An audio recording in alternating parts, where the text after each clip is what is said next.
There is some big questions that kept nagging me as I was testing the iPhone 16 Pro Max. Does the larger screen make it compelling or too big? Is the new camera control a game changer or a gimmick? How well do the Apple Intelligence features actually work? If the iPhone 16 Pro Max has the best iPhone battery life ever, how long does it last? After testing this flagship phone for several days, I'd say that it is indeed a handful, and while I am encouraged by some of the Apple Intelligence features I tested in a beta that's arriving next month, more AI capabilities will be coming later. Still, the battery life from the iPhone 16 Pro Max is insane and the camera's predictably great, so this is one of the best phones money can buy. Apple clearly still has some catching up to do with AI, and the design hasn't changed much with the exception of slightly slimmer bezels. But this is the new iPhone I'd buy with my money.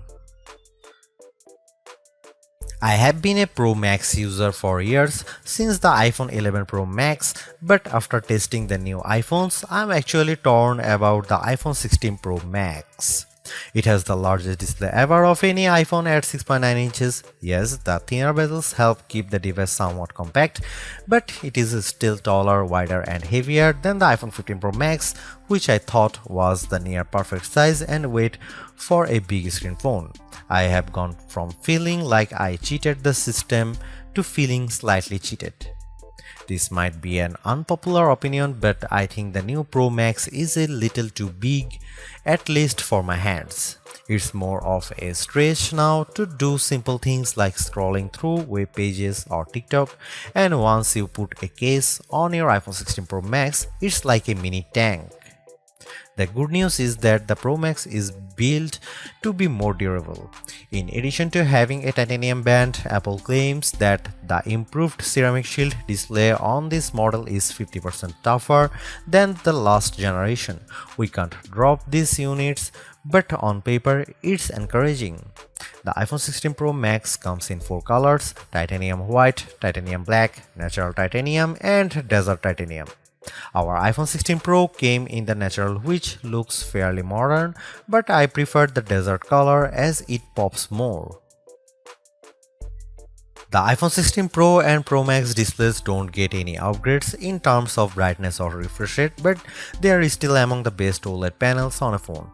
The only main difference is that the screens can scale down to a minimum of 1 nits, which means you can use your phone in bed without disturbing anyone else and get an even dimmer alarm clock.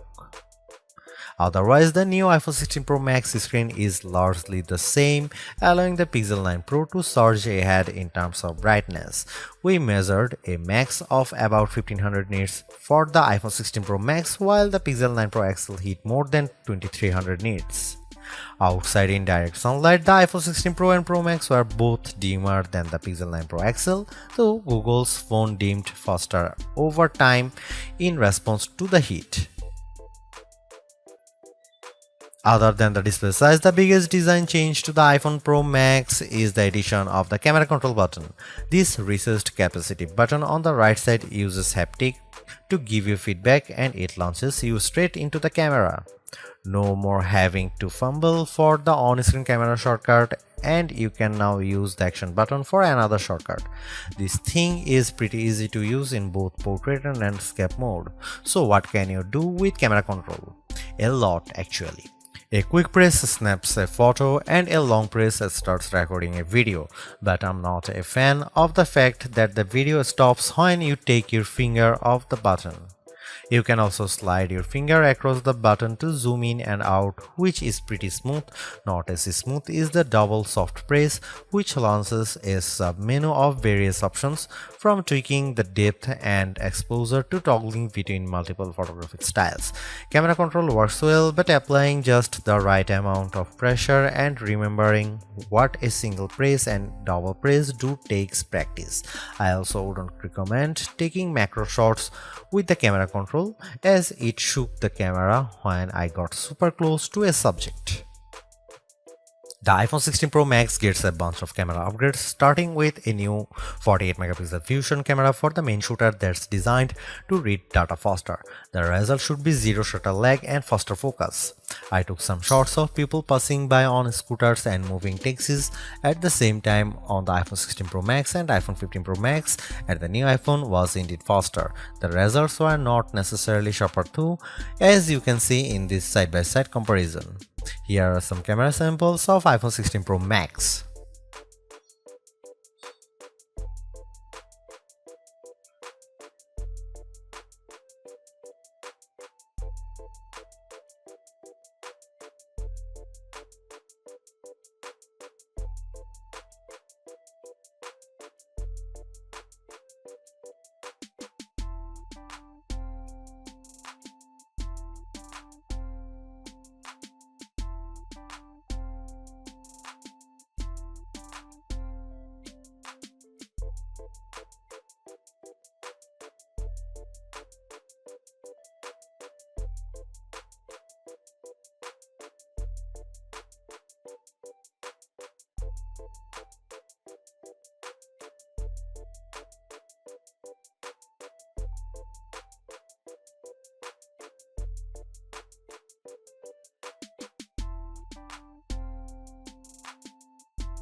The iPhone 16 Pro Max's video gets an upgrade with 4K video capture up to 120 frames per second, and there's some pretty neat things you can do with that footage. Using the playback speed controls, I could slow down a ping pong match to 50%, 25% or 20%, and the footage still looked sharp. Apple Intelligence is Apple's version of AI that's designed to be more secure and helpful than what Samsung and Google offer. But right now, Apple Intelligence is more of a tease since it's in developer beta right now and it won't launch for the rest of us until October. Even then, certain features won't be available such as visual intelligence and ChatGPT integration. So what will you be able to do with the Apple Intelligence starting in October? It starts with a new Siri. The assistant has been revamped, starting with a redesigned that makes the whole outside of the display glow when summoned. And you can type to Siri. Now you are in a situation where you don't want to use your voice. Siri is definitely more forgiving of screws up, as you can correct yourself on the fly and it will still get your command right. I started a timer and changed the time mid-sentence without a problem. You can also ask follow-up questions and Siri will get for the context. Apple Intelligence also delivers a wide range of writing tools. You can have the iPhone 16 Pro proofread your copy for grammar and word choice, or get help rewriting if you want to go for, say, a more professional tone. For example, I put together a mock email demanding a raise and I got something back that is much more appropriate. You can also have Apple Intelligence summarize long passages of text as I did with a few notes. I wish you didn't have to select all text first, but I did get a fairly good summary of the key points for my short list of this video. Don't want to look up how-to articles? Siri leverages large language models and Apple support info to give you step-by-step instructions on how to do lots of stuffs on your iPhone, from making screen recordings to scheduling a text. This is a game changer for kids who play the IT person for their parents like me. If you are looking for an Apple Intelligence feature that tugs at the heartstrings, try making a memory movie. Just enter a key phrase as you prompt and specify the mood, and you will see the iPhone 16 Pro Max create a movie out of thin air complete with music. cleanup in the Photos app, a way overdue feature compared to what you will find on the Pixel and Galaxy, but it is still nice to have. You can remove unwanted objects or people in the frame with just a tap. The cleanup feature worked fairly well when I tried to remove a person from a selfie, but you will get the best results if the background isn't too complicated. The iPhone 16 Pro Max features 8GB of RAM and Apple's new A18 Pro chip built on 2nd generation 3nm tech, which blows away the Android competition in CPU performance through not graphics.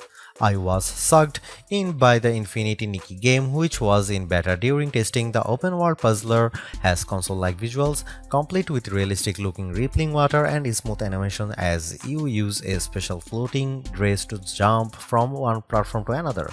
On Geekbench, which measures overall performance, the new iPhones are nearly 50% faster than the Galaxy S24 Ultra Snapdragon 8 Gen 3 chip on single core and 15% higher on multi-core performance. The latest Tensor G4 Pixel phones aren't in the same league. The iPhone 16 Pro Max was also twice as fast than the S24 Ultra in our video editing testing using Adobe Premiere Rush, where we time how long it takes to transport a 4K clip to 1080p. The new Pro phones also shave off a few seconds versus the iPhone 15 Pro's time. So what about graphics? The iPhone 16 Pro Max packs a 6-core GPU compared to 5 cores for the regular iPhone 16 series, and Apple claims that it's up to 20% faster than the iPhone 15 Pro's A70 chip. On the 3D Mark Solar Bay graphics test, which has support for ray tracing, the iPhone 16 Pro was 22% faster than the iPhone 15 Pro. However, that's still 18% behind the Galaxy S24 Ultra, which also delivered higher frame rates on the test. There is one other performance test we ran to see if Apple's claims of better sustained performance are legit. The iPhone 16 Pro Max features a new internal design with a graphite-clad aluminum substructure that's supposed to result in 20% better sustained performance. Interestingly, the iPhone 16 Pro Max turned in a very strong so-called stability score of 84% on our 3D Mark Wildlife stress test, which is better than the 75% from the iPhone 15 Pro Max. But the iPhone 16 Pro hit only 66%. It hit a higher overall loop score but had bigger drop-off. The Galaxy S24 Ultra's score was even worse at 60.4%. Thanks to the larger batteries and other efficiencies, Apple says the iPhone 16 Pro Max has the best iPhone battery life ever, and our testing backs that up. In our battery test, which involves continuous web surfing over 5G at 150 nits of screen brightness, the iPhone 16 Pro Max lasted for an insane 18 hours and 6 minutes. That's 4 hours longer than the iPhone 15 Pro Max and more than an hour longer than the already great Galaxy S24 Ultra. Unfortunately, the iPhone 16 Pro and Pro Max still offer the same lame charging speed. You get just over 30% capacity in 30 minutes from a 30-watt charger, and do not believe the reports that the new iPhone supports 45-watt charging. We tried it and it made no difference. The iPhone 16 Pro Max is indeed an iterative upgrade, and maybe it wouldn't feel that way if Apple Intelligence was available today along with all the promised features. Instead, it's going to trickle out over time, so I would not to be in a rush to upgrade. Having said that, I think that iPhone 16 Pro Max is the best phone money can buy right now if you want the biggest screen and longest battery life. It lags in zoom versus the S24 Ultra, but you get more endurance, better camera quality, and plenty of creative features like photographic styles and audio mix. I actually preferred the AI capabilities of the Pixel 9 Pro XL series with its smarter Gemini Live voice assistant and other features like Add Me for photos and Pixel screenshots. But the Pixel's performance and battery life trail the iPhone 16 Pro Max. For me, the iPhone 16 Pro Max retains its title as the best phone, but it's not because of Apple Intelligence.